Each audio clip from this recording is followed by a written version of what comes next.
자, 두 번째로 읽은 이사야하고 먼저 읽은 누가복음하고 어떤 게 성경에 더 먼저 있어요? 어떤 게 더 앞부분에 있어요? 이사야서가 앞부분에 있습니다. 이사야는 구약에 있죠. 구약의 끝부분에 있고 누가복음은 지금 신약의 조금 앞부분에 있었죠. 시간적으로도 먼저 있었던 일입니다. 어떻게 된 거냐면 이사야서 61장의 이 말씀을 이사야라는 선지자가 백성들 앞에서 말을 할 때는 사실 하나님께 받은 말씀이거든요. 하나님이 이스라엘 백성들한테 이사야야 가서 이 말을 전해라 한 말씀인데 이 예언의 말씀을 들을 때 이스라엘 사람들이 지금 어떤 입장이었냐면 포로로 살고 있을 때예요. 포로로 살고 있을 때 바벨론이라는 굉장히 강력하고 무시무시한 나라에 포로로 살고 있었거든요. 그런데 이 소망이 없어요. 계속해서 이 내용처럼 가난하고요, 몸이 아프고요, 포로돼 있고요, 억눌려 있었어요. 그런데 이사야라는 사람을 통해서 하나님 무슨 말씀을 하시냐면은 너희가 자유롭게 될 것이고 노임받을 것이고 고침받을 것이고 이거 좋은 얘기 나쁜 얘기예요? 좋은 얘기죠. 듣고 싶은 얘기죠. 그렇게 될 거야 라고 말씀해 주셨어요. 아마 그러니까 좀 참고 견뎌. 좀 있으면 그렇게 될 거야. 이런 희망의 메시지였던 것 같아요. 이 말을 듣고 이스라엘 사람들이 시간이 지나간 후에 진짜로 바벨론의 포로에서 풀려나게 됩니다. 그럼 자유로워져야 되고 노임받아야 되고 고침받아야 되는데 문제는 뭐냐면 그러고 또 다른 나라의 포로가 계속돼 버린 거예요. 그래서 지금 시간이 흘러가지고 신약성경 예수님 나오는 시절에는 로마라는 나라의 또 식민지가 돼버렸어요. 그러니까 아까 이사야 61장이 그대로 이루어진 거예요? 안 이루어진 거예요? 아직 안 이루어진 거예요. 아직도 자유가 없고요. 아직도 병 걸려 있고 아직도 묶여 있고 눌려 있고 지금 그런 상황이에요. 그 상황에 이제 신약 시대가 되어서 예수님 오셨습니다. 예수님 오셔서 지금 어느 지역을 돌아다니고 계시냐면 갈릴리라는 지역이에요. 갈릴리라는 지역을 이렇게 이해하면 좋을 것 같아요. 지금으로 치면 구 우리 목동 참교회가 양천구에 있거든요. 이 옆에는 강서구도 있고 구로구도 있고, 그죠? 여러분도 살고 계신 구가 있고 구 밑에 동이 있잖아요, 그죠? 갈릴리라는 구를 예수님께서 돌아다니세요. 그래서 가버나움도 가시고 가나도 가시고 가서 말씀을 막 전하시다가 오늘 본문에 이르러서 16절 시작할 때 보니까 예수께서 그 나신 곳 어디에 이르사? 나사렛. 갈릴리 구의 나사렛 동입니다. 나사렛 동에 이제 예수님 오셨어요. 날짜가 안식일이었어요. 그러니까 아주 쉽게 바꿔서 그냥 지금 주일이에요. 주일에 우리가 어디 왔어요? 교회 왔잖아요. 안식일이라서 예수님도 나사렛 회당에 가셨어요. 거기 모여서 예배 드리는 곳에. 예수님께서 자고 나신 곳이기 때문에 여기는 그냥 계속 예수님께서 10년 혹은 20년, 25년 이상 여기서 아마 이 회당에서 안식일마다 예배 드리셨을 거예요. 그러니까 예수님이 이 교회에 나사렛 회당이라는 교회에 주일마다 가셨어요. 더 쉽게 얘기하면 유치부, 유년부, 초등부, 중고등부, 청년부까지 예수님 여기서 나오신 그 교회예요. 그 교회에 나오시고 예수님이 그러시다가 이제 돌아다니면서 여러 가지 말씀 가르치고 하시다가 다시 지금 오신 거예요. 날짜에 맞춰서 나사렛 회당에 들어가셨습니다. 이때 요 시절에 유대인들의 예배가 어떤 식으로 됐을까요? 우리랑 굉장히 비슷해요.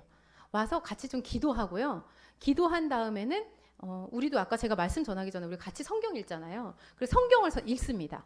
읽을 땐 일어나서 성경을 읽고 이제는 또 앉아가지고 그 성경 말씀 다 말씀 풀이를 다 들어요. 그러면 이제 예배가 끝나요. 기도하고 말씀 읽고 말씀 듣고 우리랑 좀 비슷하죠? 이 말씀을 읽는 사람이 그러니까 말씀을 읽고 가르치는 사람이 항상 좀 정해져 있는 것은 좀 흔치 않았고요.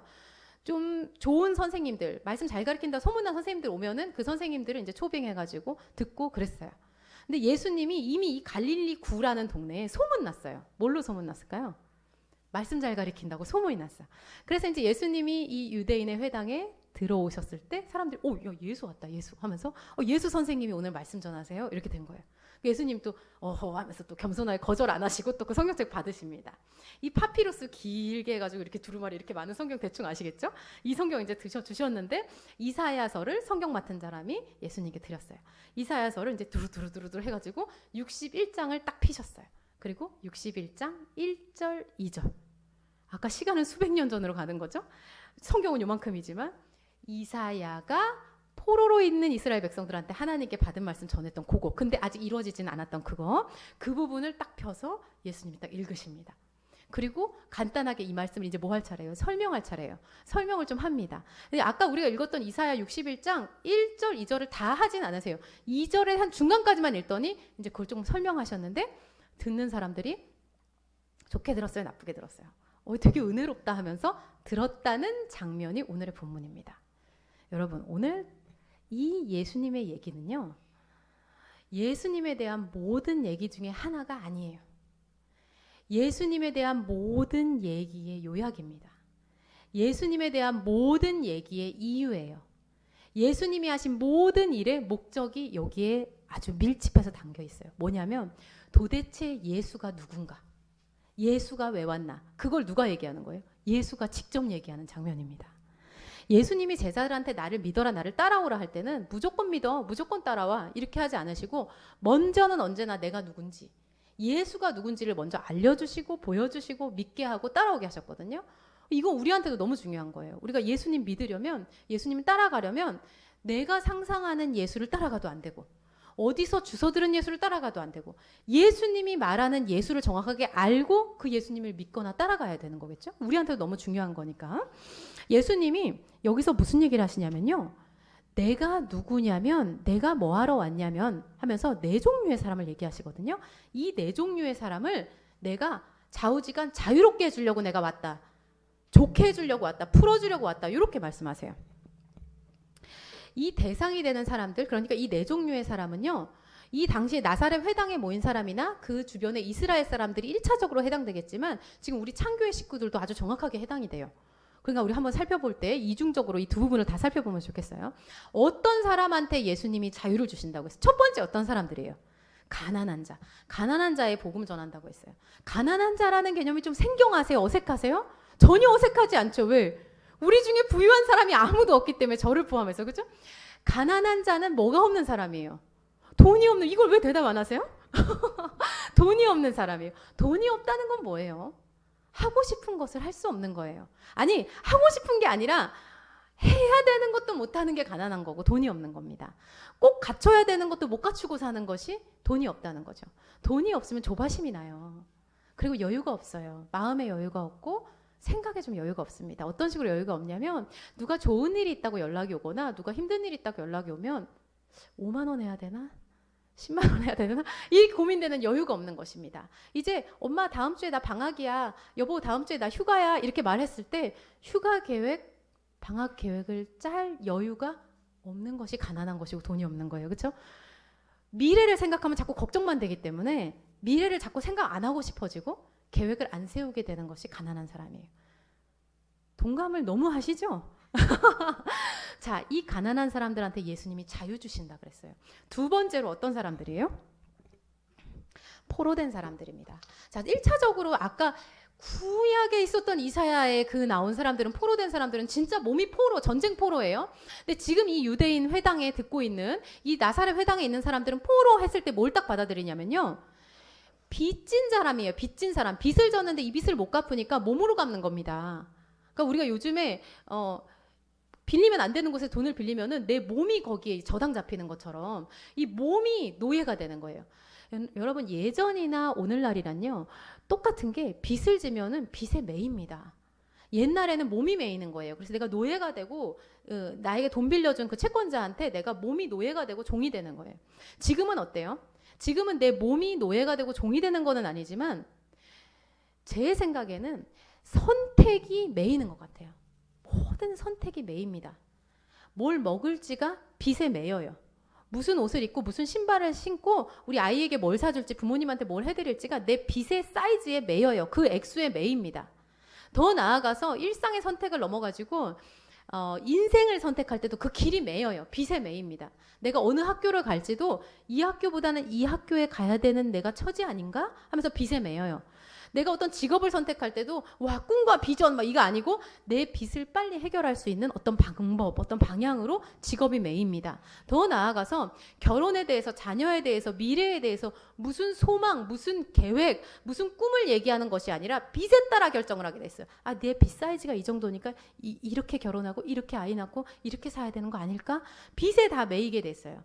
자기 선택권이 없는 거예요. 빚 때문에. 포로된 자죠. 그죠? 현대판 포로된 자입니다. 이런 포로된 사람, 빚 때문에 매인 사람에게 예수님이 자유 준다고 했어요. 세 번째 어떤 사람들이에요? 눈먼 사람입니다. 여러분, 눈먼 사람은 병에 걸렸는데 이 병이 이제 아파가지고 주사 맞고 약 먹으면 일정 기간 지나면 낫는 그런 병이 아니에요. 어떤 병이냐면 눈 머는 것과 같은 병.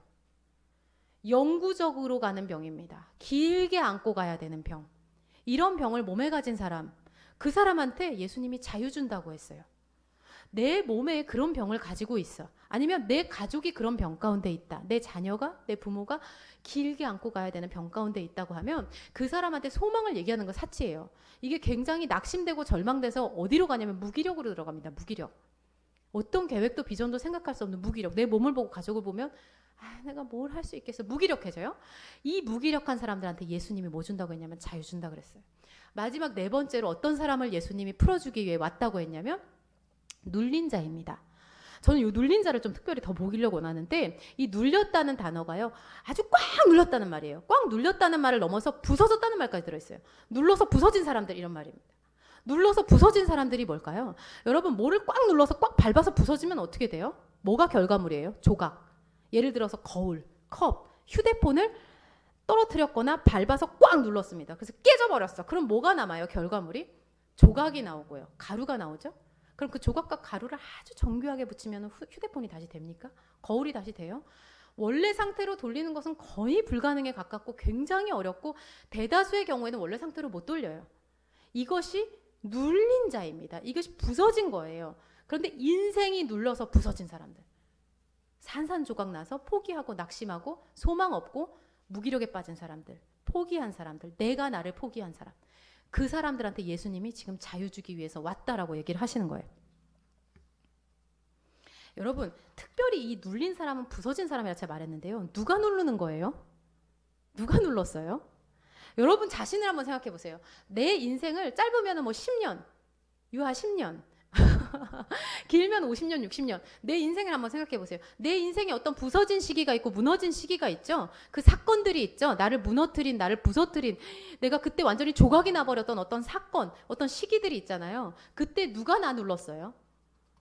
굉장히 많은 경우 부모님이 좀 눌렀죠. 네, 아버지가 누르기도 하고 어머니가 누르기도 하고 형제나 자매가 나를 좀 누르기도 하고 가족이나 아니면 이웃이나 친구나 내가 직장생활, 사회생활 하면서 내 위에 있던 사람 아래에 또 동료로 있던 사람이 나를 눌러서 와 완전히 내가 산산조각 나가지고 가루만 남았던 그 시기, 그 시절이 아마 생각나실 거예요.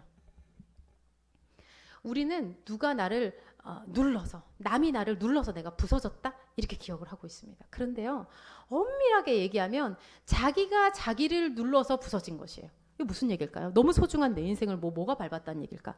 자, 여러분 누구든지요, 우리가 너무 일반론으로 아는 얘기, 누구든지 인생에는 바람이 붑니다.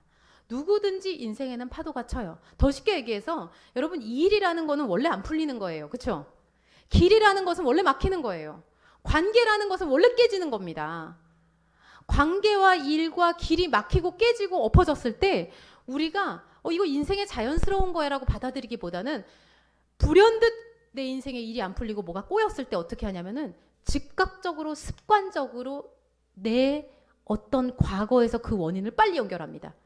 이거 내가 오늘 아침에 이렇게 해가지고 그렇게 된 거 아니야? 내가 어제 이렇게 해가지고 이렇게 된 거 아니야? 빨리 연결을 합니다. 왜? 사람은 빨리 원인을 빨리 해석하고 싶은 간절한 마음이 언제나 있어요. 그래서 자꾸 그 불행을 그 과거 나의 죄의 어떤 기억에다 자꾸 연결을 해요. 내 건강에 갑자기 무너졌다는 소식을 들으면 옛날에 내가 이거 해가지고 이렇게 된 거 아니야? 내 자녀에게, 부모에게, 남편에게 무슨 일이 생겼다는 얘기를 들으면 내가 어제 이렇게 해가지고 그렇게 된 거 아니야? 자꾸 이렇게 죄의 기억. 더 문제는 뭐냐면요. 아무에게도 오픈하고 싶지 않고 말하고 싶지 않고 나조차도 안으로 꾹 눌러놓은 죄의 기억이 있을 거예요. 절대로 꺼내고 싶지 않아. 부끄럽고 수치스럽고 이거는 더 이상 내가 논외로 하고 싶은 어떤 그 숨겨놓은 그 순간, 그 장면, 내가 했던 말, 그 행동, 그걸 저 밑에 꾹꾹 눌러놨거든요. 근데 이 꾹꾹 숨겨놓은 것을 어떤 엄청난 상황이 나를 푸시하잖아요. 누르잖아요. 그럼 이게 퍽 튀어나와가지고 그것 때문인가 봐. 역시 내가 그렇게 살아가지고 죄 받나 봐, 벌 받나 봐. 이렇게 연결하는 것. 여러분 이게 죄책감입니다. 죄의 기억에서 연결된 죄책감이에요. 이 죄책감에서 자유로운 사람이 없는데 이 죄책감으로 달려가는 거 너무 쉬워가지고 습관적으로 옵니다. 습관적으로. 게다가 문제는 뭐냐면요. 인생에 어려운 순간이 왔을 때만 이 죄의 기억이 확 올라오는 게 아니고요. 내가 그 생각, 그 장면, 그 사건만 생각하면 너무 창피해, 죽고 싶어 하는 그게 그 안 좋은 일 있을 때만 오는 게 아니고요. 인생의 기회가 왔을 때도 그 기억이 올라옵니다. 제가 여러분한테 이것을 솔직히 고백하기 원하는데 제가 2007년 11월부터 전도사로 사역을 했어요. 그래서 지금 13년 됐습니다. 13년 동안 뭐 어린이들 아니면 어른들 앞에서 설교하고 또 아주 작은 곳, 아주 큰 곳에서 설교하고 했는데 이 설교 사역을 한 13년 했거든요. 13년 중에 최근 2년을 빼고 앞에 한 10년 정도, 앞에 한 10년, 11년 정도는요. 제가 설교 강단에 이렇게 설 때마다 얼마나 그 죄책감 때문에 힘들게 설교를 했는지 몰라요. 왜냐하면 내가 내 자신한테 얘기를 해요. 야, 네가 무슨 설교를 하냐? 너가 몇 년 전에 어디서 뭐 했는지 내가 알고 있는데 야, 너무 가식 아니냐? 이게 저를 10년을 눌러가지고요. 제가 어디서 어떤 설교와 어떤 가르침을 하더라도 너무 힘들게 했어요. 10년 동안. 이게 제 기억이 그 고발하는 것이, 스스로 고발하는 것이 너무 힘들더라고요. 여러분 중에 아마 동감하는 분이 많이 계실 거예요. 그래가지고 제가 어느 곳에 서든지 간에 야, 너가 일주일 동안 어떻게 살았는데 네가 설교를 하냐? 야, 네가 오늘 아침 집에서 출발해서 교회 올 때까지 이런 생각하고 이런 말하고 이런 행동했는데 네가 지금 여기 나와가지고 무슨 설교를 하냐? 가식 너무 가식 아니야? 이런 것이 너무 저의 죄책감이라서 그 죄책감을 누르면서 설교하느라고 10년 동안 힘들었어요. 근데 제가 최근에 한 2년 전에 2년 동안 제가 복음을 새롭게 믿었고요. 복음을 새롭게 알았고 예수님을 다시 믿었습니다. 그러면서 제가 오늘 담대히 선포하기를 원하는데 제가 오늘도 동일한 죄인이고요. 동일한 가식덩어리인데 그럼에도 불구하고 예수님 저를 자유롭게 하셨기 때문에 제가 너무 기쁘게 오늘 이 자리에 섰어요. 전혀 떨림이 없고요. 전혀 걱정이 없고요. 저를 누르는 것이 없습니다. 너무 기뻐요. 지금 이 시간이 너무 좋아요. 그렇게 제가 섰어요. 그 기쁨이 뭐냐면요. 오늘 본문 19절에 나오는 주의 은혜의 해입니다. 19절 보시겠어요? 주의 은혜의 해입니다. 주의 은혜의 해라는 말이 무슨 말이냐면요. 우리 주 하나님이 은혜 주시는 때 이런 말입니다. 우리 주 하나님이 은혜 주시는 때 여기 지금 이 나사렛 회당에 앉아있는 유대인들 1차적으로 지금 이거 예수님께 들은 사람들이죠. 이 사람들이 예수님께서 19절에 주의 은혜해 이렇게 읽을 때 희년 이렇게 다 알았어요. 희년이 뭐냐면 딱 한마디로요. 전국민 특별 사면할 때입니다. 전국민 특별 사면 50년에 한 번. 이스라엘 사람들은 50년에 한 번씩 빚진 사람은 그 빚 없는 걸로 해주고 누구든지 누구라도 얼마라도 없는 걸로 해주고 또 종된 사람, 아까 노예된 사람, 포로된 사람, 빚 때문에 그렇게 된 사람들 있다고 했죠. 포로된 사람은 그거 없는 걸로 자유인으로 50년에 한 번씩 이렇게 하는 희년이라는 것을 법으로 만들어 놓으셨는데 그 희년을 주의 은혜의 해 이렇게 사람들 다 이해하고 있었어요. 근데 그런 때가 온다 이런 내용이 이사야에 있었는데 그거를 예수님이 지금 읽었거든요. 이제 19절에 주의 은혜의 해라는 말이 그 주의 은혜의 해가 올 것인데 이렇게 예수님이 얘기했어요. 이렇게 딱 얘기하고 20절에 사람들 반응이 어떠냐면요. 주목하여 이렇게 나와요. 그 얘기를 딱 들을 때 사람들이 누구였냐면 듣는 사람들은 가난한 사람들이고 포로고요. 눈 멀었고요. 눌린 사람들이기 때문에 내가 가난해서 풀리고 포로에서 풀리고 눈 먼 거에서 풀리고 눌린 거에서 풀리는 그 특별 사면의 그 특별 해결의 때가 온다고 그게 언젠데 하면서 사람들이 20절에 보니까 주목하여 보더라. 아주 예수를 어떻게 언제 그러니까 언제 그렇게 되는데 우리도 듣고 싶잖아요. 그게 언젠데 이렇게 딱 듣고 있었어요. 근데 예수님께서 이 글이 오늘 너희 귀에 응하였느니라. 21절 이 글이 오늘 너희 귀에 응하였느니라 말씀하신 거예요. 응하였다는 게 뭐냐면요. 완성됐다는 말이고요. 만족됐다는 말이에요. 더 쉽게 한마디로 됐다는 거예요. 이루어졌다는 거예요. 방금 내가 이사야 61장 1절부터 2절 중간까지 2절 중간까지 읽은 거 여기 잠깐 스톱. 여기까지 오늘 이루어졌다. 이렇게 또 얘기하신 거예요. 여러분 왜 오늘이에요? 아니 4가지 종류 사람들이 어제랑 오늘 뭐 달라진 거 있어요? 어제 가난한 사람들이 오늘 나사렛 회당 왔더니 갑자기 누가 100만 원씩 줍니까? 아니 여전히 가난해. 어제 포로인 사람 아직도 포로예요. 자유인 아니에요. 어제 눈 먼 사람 아직도 눈이 안 보여요. 어제까지 눌려있던 사람 내가 아직도 눌려서 무기력해요. 그런데 어제와 오늘에 뭔 차이가 있어요? 지금 똑같잖아요. 상황 똑같잖아요. 뭐가 차이가 있어요?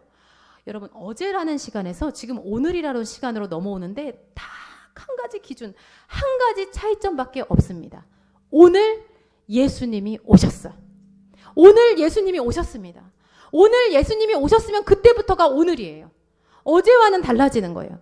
여러분, 예수님이 오늘 여기 오셨어요. 오늘 나사렛 회당에 예수님이 오셨어요. 오늘 이 글이 너희 귀에 응하였느니라. 이제는요, 포로된 사람이 자유롭게 될 것이에요. 이제는요, 아픈 사람이 병에서 놓일 거예요. 이제는 절망한 사람이 소망을 갖게 될 거예요. 이제는 무기력과 낙심에 들어갔던 사람이, 포기했던 사람이, 나도 내 인생 갖다 버린 사람이요, 야, 이거 다시 할 수 있겠는데? 하고 용기를 얻고 다시 일어나게 되는 거예요. 왜? 오늘 예수님이 왔어요. 빚졌다는 상황 아래에 있던 사람이, 그냥 상황은 항상 너무 크고 내 위에 있어가지고 빚졌다는 상황 아래 들어가 있던 사람이 오늘도 빚진 것은 그대로인데 빚을 졌지만 내가 빚에 더 이상 눌리지 않는 거예요. 내가 눈멀었다는, 병들었다는 상황 아래에 있던 사람이 오늘도 여전히 병이 있지만 나는 더 이상 병에 눌리지 않는 것이에요. 내가 여러 가지 상황 가운데 내가 죄의 기억 때문에, 죄책감 때문에 맨날 눌려 있었는데 오늘도 그 죄, 과거에 지은 죄 지금 지울 수 없어요. 그대로예요.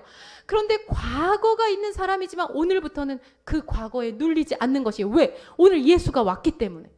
그래서 여러분, 예수님이 오늘 이 나사렛 회당에 왔다는 것은요, 작은 일이 아니에요. 굉장히 큰 일이 일어난 거예요. 인류 역사에 더 없는 굉장히 큰 일이 일어난 겁니다. 너희를 누르고 있는 것이 병이면 병, 죄면 죄, 기억이면 기억, 과거면 과거, 빚이면 빚. 그 모든 것으로부터 자유를 주려고 예수님 내가 왔다고 지금 직접적으로 말씀하신 거예요. 그 앞에 앉아있던 사람들이 좋아했을까 싫어했을까? 되게 좋아했어요. 22절에 보니까 그 입으로 나오는 은혜로운 말을 놀랍게 여겼다고 해요. 은혜로운 말 놀랍게 여겼다 무슨 말이냐면, 와, 설교 잘하네, 말 잘하네, 은혜롭게 하네, 이랬다는 거예요. 나사렛 회당에 있는 사람들이. 안 들은 것도 아니에요. 되게 주목해서 들었어요. 은혜롭게 들었다는 건 마음에 어떤 무빙, 감동도 있었다는 거예요. 다 했어요. 와, 설교 잘하네, 어이 말 잘하네. 여러분, 근데 문제는 무엇입니까? 여기까지만 했다는 거예요. 여기까지만 했기 때문에 은혜롭게 여겨 이르되 뭐라고 말했어요? 근데 뭐라고 말했어요? 요셉의 아들이 아니냐? 이 사람은 요셉의 아들 아니야? 앉아있던 사람들이 예수 설교 잘하네, 역시 소문난 대로 가버나움에서 엄청났다더니 그렇구만. 근데 저 예수 요셉의 아들 아니야? 이 말 무슨 말이에요? 이 동네가 16절에 보니까 예수님이 자라나신 곳이에요. 예수님 최소 25년 이상 사셨던 동네예요. 여기가. 동네 사람들이 예수님 다 알아요. 예수님 유치원 때, 초등학교 때, 무슨 얘기예요? 지금 말 전하는 사람, 설교하는 사람, 내가 아는 사람이란 얘기예요. 익숙하네, 아는 사람이 하네. 또 여기 지금 어디예요? 나사렛 회당. 예수님도 16절에 보면은 아주 습관적으로, 일상적으로 당연히 안식일이기 때문에 오셨다고 하는 것처럼 여기 앉아있는 사람들도요, 짧게는 몇 년부터 몇십 년까지 이 교회 나오던 사람이 똑같은 교회, 아마 똑같은 자리에 앉았을 것 같아요. 우리 성도님들도 항상 똑같은 자리에 앉으시잖아요. 반대로 앉으셨다가도 분명히 반대로 아까 앉았거든요. 근데 예배 시작할 때니까 다시 돌아왔어요. 똑같은 자리에 계속 앉은 것처럼 아마 나사렛 회당도 비슷한 사람들이 몇십 년 동안 비슷한 자리에 앉았는데 말씀 전하는 사람도 내가 30년 알던 예수야. 익숙하다는 것입니다. 여러분, 이게 한마디로 제가 무슨 얘기 하려는 거예요? 이게 좁은 시야입니다. 좁은 시야. 이 사람은 요셉의 아들 아니냐? 여러분, 나의 경험이라는 시야, 이 좁은 시야. 여러분, 한 30년, 50년 사셨죠? 내가 산 50년, 30년, 20년 인생이라는 그 좁은 시야. 나의 생각, 나의 경험, 나의 주관, 나의 가치관, 여기 갇혀가지고요, 오늘 새롭게 오신, 전혀 새롭게 말씀하시는 하나님의 아들을 아무도 못 알아보는 것입니다. 아무도 못 알아본 거예요. 오늘 전혀 완전히 새롭게 오신 하나님의 말씀을 아무도 못 알아듣는 거예요. 왜? 이거 익숙하게 내가 다 아는 거야. 그래서 우리가요, 이미 알고 있다고, 이미 믿고 있다고 생각한 예수를 다시 믿는 것이 이렇게 어렵습니다. 아주 고통스러울 정도로 어려워요. 왜? 내가 예수 잘 믿는데, 나 예수 잘 따라가고 있는데, 나 50년째야. 자, 이런 사람이요, 예수 다시 믿으려면, 예수 다시 배우려면, 예수 다시 알려면요, 이 머릿속에 들어있는 나의 생각과 고집을 완전히 다 꺼내지 않으면 불가능하기 때문이에요. 그런데 그럼에도 불구하고 우리가 기억해야 되는 것은 무엇이냐면 이 나사렛 회당의 사람들입니다. 나사렛 회당에 모인 사람들은 예수의 말씀을 역사상 전무후무하게 가장 가까이서 보고 들은 사람들이에요. 그런데 그 말씀을 깨닫는 것으로부터는 가장 멀리 있었던 사람들이에요. 여러분, 내 마음의 변화가 없으면 누가 와서 무슨 얘기를 해도 아무 일도 안 일어납니다. 내 주장과 내 고집의 변화가 없으면 하나님의 아들이 와서 얘기를 해도 안 들리고 안 보이고, 아, 저 사람 요셉의 아들 아니야? 아무 일도 안 일어나요. 내 생각을 내려놓을 마음이 없고 변화할 마음이 없고 달라질 마음이 없으면요, 누가 와서 무슨 얘기를 해도 아무 일도 안 일어납니다. 그럼 우리가 다시 믿어야 되는 게 뭔데요? 다시 붙들어야 되는 거, 다시 알아야 되는 게 뭔데? 예수님이 누구십니까? 예수님은 철저히 오늘 본문에 의하면 예수님은 모든 누르는 것으로부터 우리를 자유롭게 하기 위해서 오늘 여기 오신 하나님의 아들입니다. 이것은요, 인류 역사상 가장 큰 일일 뿐 아니라요, 우리 인생, 저를 포함한 우리 모두 각자의 인생에 과거에, 현재, 아직 안 일어난 미래의 사건 통틀어 가지고요, 다시 없을 제일 큰 사건, 제일 큰 일이에요. 복음이 무엇이죠? 복음은 예수가 오사 나를 영원히 자유롭게 했다는 이야기. 복음은 예수가 나를 완전히 자유롭게 했다는 이 복음은요, 한 번 들으면 들은 사람의 삶을 영구적으로 바꿔버리는 가장 강력한 소식이에요. 그런데도 우리가 나의 좁은 시야에 갇혀버리면요, 이 복음을 1000번 들어도 절대로 믿음으로 연결되지 않습니다. 예수님을 여러분 칭찬만 한 이 나사렛 회당의 사람들, 예수님을 우습게 여겼던 나사렛 회당에 모인 사람들을 꼭 기억하세요. 예수님을 칭찬하지 마시고요, 예수님을 믿으시기 바랍니다.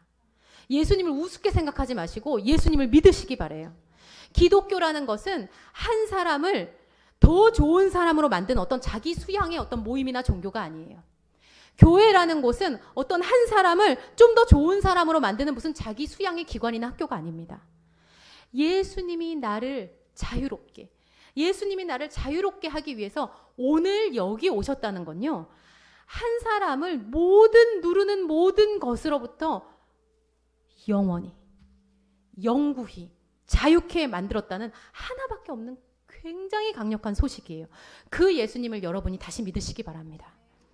그 예수님을 믿으면요, 자유롭게 돼요. 자유롭게 됩니다.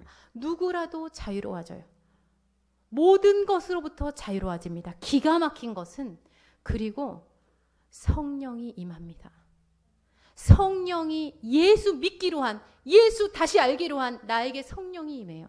여러분, 성령은 뭐예요? 예수님의 영입니다. 예수님이 판단하고 결정하는 모든 것을 지금 성령님이 이끄시는 거거든요. 예수님의 판단과 결정을 이끌었던 성령님이 예수 다시 믿고 다시 알기로 작정한 나에게 성령이 임했다는 거는 뭐예요? 이제 내 판단과 결정이 바뀐다는 거거든요. 달라진다는 거거든요. 어떻게 달라지는데? 오늘 본문에 나옵니다. 18, 19절 함께 읽습니다. 18, 19절. 시작. 주의 성령이 내게 임하셨으니 이는 가난한 자에게 복음을 전하게 하시려고 내게 기름을 부으시고 나를 보내사 포로된 자에게 자유를, 눈먼 자에게 다시 보게 함을 전파하며 눌린 자를 자유롭게 하고 주의 은혜의 해를 전파하게 하려 하심이라 하였더라. 성령이 임하면 이렇게 변하는 거예요. 뭐냐면, 내가 가난한 자 주제인데 다른 가난한 자에게 복음을 말하는 사람이 되는 것입니다. 내가 포로된 자 주제면서 다른 포로된 자에게 노임을, 자유를 알려주는 사람이 되는 거예요. 내가 눈먼 자 주제면서 다른 눈먼 자에게 야, 다시 보게 하는 게 있다라고 말해주는 사람이 되는 거예요. 내가 눌린 자 주제면서, 내가 과거의 기억, 죄의 기억에 사로잡혀서 부서진 사람 주제면서 다른 눌린 자에게 야, 자유가 있다 이렇게 말해주는 사람이 된다는 거예요. 결과적으로 뭐냐면 우리 주 하나님의 특별한 은혜의 해가 있다라고 말하는 사람으로 바뀌어버린다는 거예요. 왜? 성령이 나에게 임했기 때문에. 여러분 중에 아직도 눌린 것이 있고, 아직도 죄의 기억이 있고, 과거가 있고, 죄책감이 있고, 무기력하고, 아직도 묶인 것이 있고, 아직도 무슨 상황만 벌어졌다 하면 상황 아래로 기어들어가가지고 나는 그 상황 때문에 아무것도 못해. 난 상황에 눌렸어. 나는 무기력해, 포기해, 낙심해 하고 있는 사람이 있다면요, 안타깝게도 어제라는 시간을 살고 계신 것이에요. 이 글이 오늘 너희 귀에 응하였느니라. 이 글이 오늘 너희 귀에 응하였느니라. 예수님이 여기 오신 그 순간부터 오늘의 시간입니다. 오늘이라는 것은 다시는 죽었다 깨나도 어제로 돌아갈 수 없는 순간이에요. 그래서 복음 들은 사람은 영구적으로 달라지는 것이에요. 제가 이제 말씀을 맺습니다. 예수님을 들을 뿐 아니라 예수님을 믿으시기 바랍니다. 예수님을 믿음으로써 자유를 얻으시기 바래요. 그 자유는 무슨 자유냐면요, 더 이상 다른 사람 다 없다고 생각하고 더 이상 나도 나를 판단하지 않는 완전한 자유를 얻으시기 바랍니다. 그래서요, 예수의 영이신 성령이요, 우리 각 사람의 판단과 결정을 완전히 장악하시고 이끄시는 인생.